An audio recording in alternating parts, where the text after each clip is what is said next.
been bestowed on me by inviting me to this conference, to Imo State, and to this occasion. I am very, very grateful to the national leadership of the party for organizing this conference and inviting these very distinguished keynote speakers. We flew in this afternoon. Our flight was a little delayed, and we had to go pay our respects to the Eze of Nekede. That's why we were delayed. I want to apologize for keeping all of you waiting. Now, having said that, I just want to make 2 or 3 points. First, we all know that Nigeria is in grave danger. And we know that we've witnessed governments, we've seen them perform, we've seen them not perform. We've seen our situation as a country sometimes improving, sometimes not improving. But in the 65 years I have lived in Nigeria, which is post-independence Nigeria, there has never been a government that within 12 months has shown it did not come to work for the people, but for themselves. Within 24 months, this government, this APC government, has thrown 30 million more Nigerians into poverty. Each and every person that lives in Nigeria, whether you're rich or poor, know the difference between life on 29th May 2023 and life in September 2025. So what I'm saying, ladies and gentlemen, my colleagues in the SDP, is that Nigeria is going down and down. It has never been this bad in my 65 years of being alive in this country. But this is not a conference of lamentations. This is a conference about the future. Our future is in our hands. We must register to vote. We must get everyone that is 16, 17 years of age now and above to register to vote. Because by 2027, they will be 18. Imo State, and indeed the entire Southeast, is lagging behind in the continuous voter registration exercise. This is not acceptable. The only power you have is your vote. It's the only thing you can use to kick out this government and replace it with something better. So I appeal to all of you here, you're all leaders in your own right, to please go back to your communities, to your villages, to your organizations, and encourage every adult to register to vote. That's the first step. The second step, of course, is to come out to vote on election day and vote against the APC. Number 2, as you're aware, we have adopted a party for the coalition, the African Democratic Congress, the ADC. So why am I here speaking to SDP chieftains? I'm here to tell you that the adoption of the ADC is the first step. There are further steps where other opposition parties like the SDP, the NNPP, even the PDP or whatever is left of it, will join this coalition. This is a coalition to save Nigeria. To save Nigeria from extremely bad governance. A government of cronies that we have never seen in our history. And we must all come together. We must have an open mind of coming together, putting all our capabilities together and confront the evil that is in the villa. We must do it with single-minded focus. And we must put all our differences aside and ensure that this is done. The third point I want to make is that post-2027,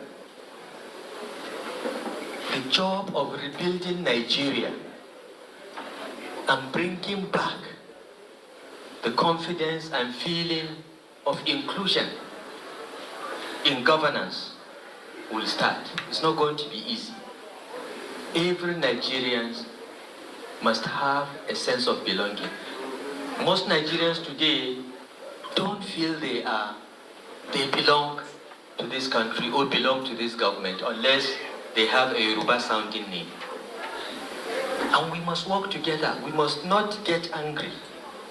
We must see this as a phase and a lesson on nation building. We must not be bitter or say we will revenge or retaliate what is being done now. But we must go back, work together as a people united, to rebuild institutions that are being destroyed, to appoint people to positions on merit, and to ensure that election time we stand up to protect our votes and not to be intimidated by anyone, whether it is police, the military, or INEC. We must register to vote, we must vote and insist that our votes count. This is our message right across Nigeria. I've been going around the country. I've been speaking to many people like you with this same message. For me, it does not matter who is the next president of Nigeria. But I want to see somebody who is competent and who cares about lifting the poorest of us out.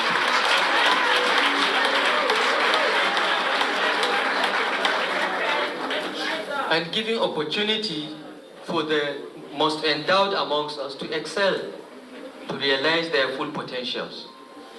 Government should be an enabler of those that are weak to rise, an enabler of those that are strong to be even stronger. No one needs to be shortchanged in a government that is concerned about the people. But when a government is concerned about getting things for itself, a few families and a few friends, then the whole of society suffers. And we've seen a lot of this in Nigeria. We must come together. We must unite. We must be strong and resilient and work to make our country better. It is okay to sit and blame the leaders, but we should ask ourselves in our little areas, because each and every one of us here is a leader of some sort. You may just be the leader of your family or the leader of a group of friends. You may be a follower to the governor of Imo State, but in your family, in your schools, in your circle of friends and social interactions, you are a leader too. How have you led people? Have you led with integrity? Have you led by example? Because unless you lead by example, you make those that are below you even more cynical. This government has said it is undertaking fundamental reforms. And we agree with some of the reforms. But leaders should lead by example. You can't ask us to tighten our belts while you are buying a new plane and a brand new car for yourself.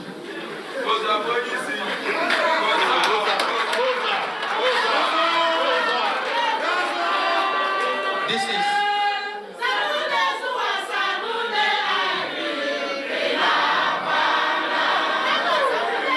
Lafia. Seriously, this is what I mean when I say lead by example. Because the people that you lead are looking up to you to see whether, when you ask them to sacrifice, you're also making a bigger sacrifice. When you ask them to walk, you are running. That's why you're a leader. And when people don't see that, they get cynical, they begin to distrust leaders, and this is what has happened to Nigeria. But I'm appealing to you, my friends, my colleagues, members of the SDP, that we should never, never, ever lose hope. This country is not a geographical expression. It is a creation of God. And we lost 2 million lives to keep this country the way it is. It is too late for us to go back and bring those 2 million lives. But what we can do is to make Nigeria the China of Africa, and we can do it. We can do it, and by the grace of God, we will do it. All we need is leadership that leads by example, that treats every Nigerian equally, that focuses on getting people based strictly on merit while reflecting our diversity. It is not difficult, it can be done. By the grace of God, working together, all of us, we will achieve it. I thank you once again for inviting me to this conference and to Imo State. And I'm sorry if I've spoken too much emotion.